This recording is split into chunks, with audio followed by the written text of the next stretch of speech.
Good morning, everyone. I would also like to acknowledge the traditional owners of the lands on which we are collectively and virtually meeting today, including the Dja Dja Wurrung people of the Kulin Nation in which Bendigo is located. I recognise the traditional owners and their continuing connection to land, water and community, and I pay my respects to their elders, past, present and emerging. I also extend you a warm welcome to this, our first virtual AGM. I don't need to remind you that 2020 has been a year like no other. It has impacted us all in so many ways. Some say 2020 will be remembered for its challenges in dealing with what is known and braving the uncertainties of what is to come. However, I strongly believe it will also be remembered for how effectively people, communities, government and business have collaborated, responded and adapted to situations most had never ever contemplated. The unprecedented bushfire, flood, drought and pandemic events Australia has faced and continues to face have caused unparalleled social and economic upheaval, the full impacts of which are still largely unknown and changing. However, as Australians, we value compassion for those in need, and while these crises have and will continue to test our nation's resolve, it has been heartening to see the lengths we are prepared to take to support each other and the most vulnerable in our society. After all, without a sense of caring, there can be no sense of community. And through all of this, despite the disruption and change, who we are and what we stand for at Bendigo and Adelaide Bank has not wavered, and nor has our strategy. In 2019, we announced a multi-year transformation and growth strategy. A strategy focused on reducing complexity, investing in capability and telling our story to reshape our business for the future and deliver on our vision to be Australia's bank of choice. Australia's bank of choice for customers, communities, employees, partners and investors. A bank people are proud to do business with, partner with, work for and invest in. Whilst our full year result was impacted by COVID-19, record low interest rates and investment costs, the economic uncertainty has not changed our strategy. Instead, it has confirmed its strength and underpinned our need to accelerate the transformation of our business. We must continue to make the right decisions to ensure our organisation, your organisation, is the most efficient and profitable business it can be, whilst maintaining relevance to our customers and staying true to our long-standing purpose to feed into prosperity, not off it. Our responsibility to fairly balance outcomes for you, our shareholders, and all our stakeholders of our business is central to every decision we make. I would like to briefly acknowledge each of these stakeholders now. Firstly, we know that you, our shareholders, have been impacted in many ways in 2020 in terms of your investment in Bendigo and Adelaide Bank. I would like to extend my personal thanks for your patience as the board continues to prudently evaluate the decision on the final dividend in line with balancing shareholder and all stakeholder interests in the context of an ongoing environment of economic uncertainty. For our people, over 7,400 essential workers who have selflessly put aside their own personal circumstances this year has demanded an exceptional level of commitment and service to support our customers, their communities and the economy through the pandemic. Since mid-March, the vast majority of our corporate office employees have been working remotely, while the majority of our branch network has remained open to assist customers seeking a COVID-safe service. Our ability to move quickly to support our customers while also protecting our people's safety is a testament to our organisation's culture and capability. I'm extremely proud of how our entire team has adapted quickly and at scale to meet the challenges of this year, and I would like to thank each and every one of them for their efforts.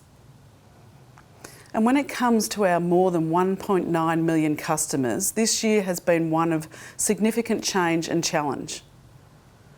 Since March, more than 25,000 personal and commercial accounts have been provided with support to help manage the impacts of COVID-19. Whilst customers in some geographies and industries continue to face challenges, the number of customers on support packages has significantly reduced, including in Victoria. It is rewarding to see that our personalised support has enabled more than 2/3 of our customers on deferred repayment arrangements to get back on their feet, and we are further encouraged by the Victorian Premier's announcement to reopen Melbourne's retail and hospitality industries from tomorrow. The number of residential and consumer accounts on support packages is down 74% since the peak in May, and commercial accounts on support packages down 49% since the peak in July. We also take comfort our customer base is well positioned to manage through this uncertain environment, with 48% of customers more than 6 months ahead in their mortgage repayments, and almost 40% more than 1 year ahead. Naturally, it is in the best interests of both our customers and in turn the bank for customers to commence repaying their loans as soon as possible, and we remain committed to working with our customers to agree appropriate and tailored arrangements prior to their deferral period ending. We know it will take years for Australia and the world to fully recover, and we remain committed to supporting our customers, their businesses and the economy as it reopens and we all adapt to the new COVID normal. I would also like to take this opportunity to reaffirm our commitment to the communities we serve through the good and tougher times, as we have done for more than 162 years. Our bank and all our community partners have played and will continue to play a vital role in supporting the prosperity and livability of your communities, and we remain firmly committed to our profit with purpose philosophy. As one of the largest social enterprise movements globally, our community bank model has returned more than $250 million in community contributions since 1998, which we estimate has in turn unlocked real economic and social benefits for these communities to the tune of $1 billion.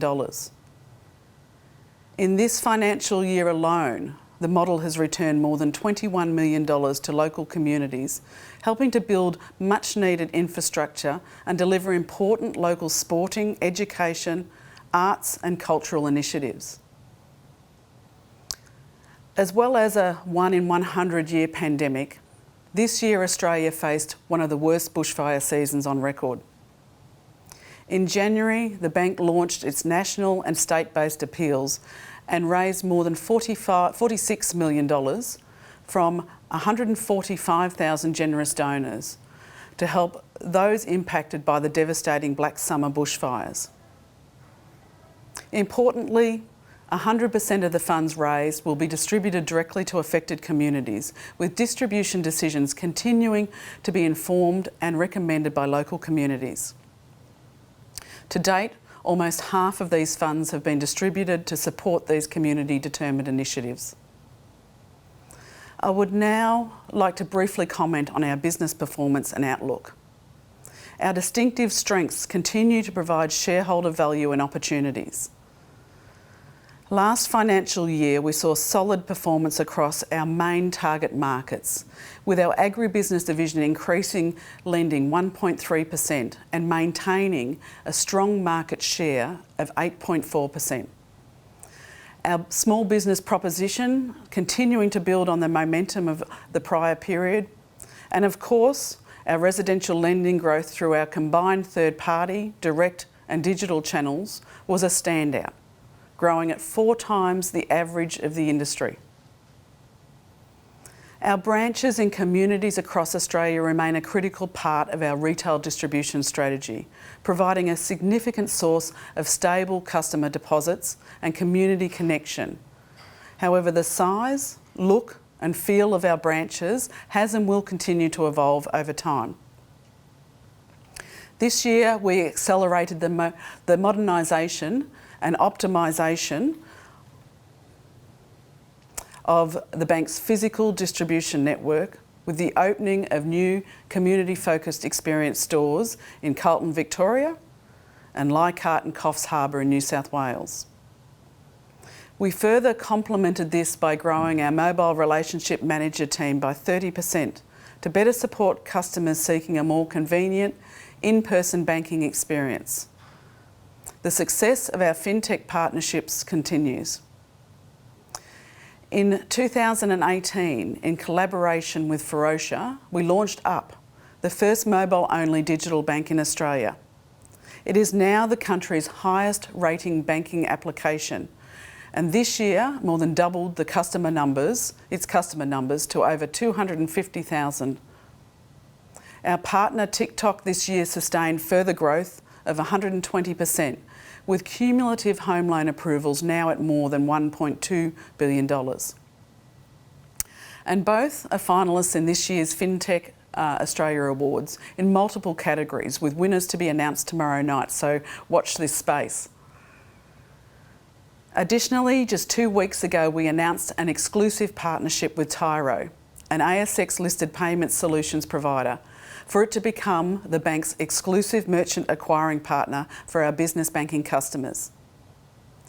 This agreement enhances our offering to our customers whilst also aligns strongly to the bank's strategy of investing in capability and reducing complexity. So these are just a few examples of what we've delivered in a year like no other. And so, despite all the change, we've pleasingly grown our customer numbers by 10%, with total customer numbers now at well over 1.9 million. We've maintained our market-leading trust, customer experience and NPS rankings, supported and continue to support our customers through the devastating impacts of this year's natural disasters and COVID-19. We've increased our lending to well above the industry average, and with this momentum continuing into this financial year. And we've further invested in new and existing partnerships. To achieve all this, though, requires investment. To continue to remain relevant, grow in a sustainable manner and provide appropriate returns to you, our shareholders, we must get our costs as a proportion of our income down. Our sights remain firmly fixed on achieving better outcomes for you and all our stakeholders through the new investments we're making, the capability we are building in our people and systems, and the continued focus we have on simplifying our business and carefully managing our costs. We are pleased with the positive progress made with our customers to transition them from repayment deferral arrangements and believe we are adequately provisioned for what we know today. Lending continues to be a strength, with year-to-date growth at 11% and residential lending at 16.1%, both well above industry levels, an outstanding outcome in a low-growth environment. Our net interest margin also improved in the first quarter, up 1 basis point on the second half of the 2020 financial year. Additionally, we have taken early and accelerated action to remove complexity and cost by increasing the intensity in our transformation program so as to return to target income growth exceeding cost growth this financial year. And whilst we know we have more work to do, we remain committed to achieving our targeted cost-to-income ratio towards 50% in the medium term. Our purpose, values, strategy and customer commitment will always be the lens through which we evaluate every single decision we make. And whilst we won't always get that right, it's the actions we take in response that underline who we are. Finally, and in closing, I would once again like to thank my team, the 7,400 staff Australia-wide who do an amazing job and go above and beyond to provide our customers with the best possible experience, even when their own circumstances are challenged by the current environment. The board, for your ongoing guidance and support. Every single customer, for your advocacy and the opportunity you provide us to do business with you and support you and your communities. our partners and suppliers for the support, capability and knowledge you provide our business, and to you, our shareholders, for providing us with the capital to make it all happen. As Australia's 5th largest retail bank, one of Australia's oldest deposit-taking institutions and a top 100 ASX listed company, we play an important role in providing responsible access to credit to fulfil the individual needs and circumstances of our customers and to support Australia's economy. Never has this been more important than now in our nation's COVID recovery. Thank you for your time today.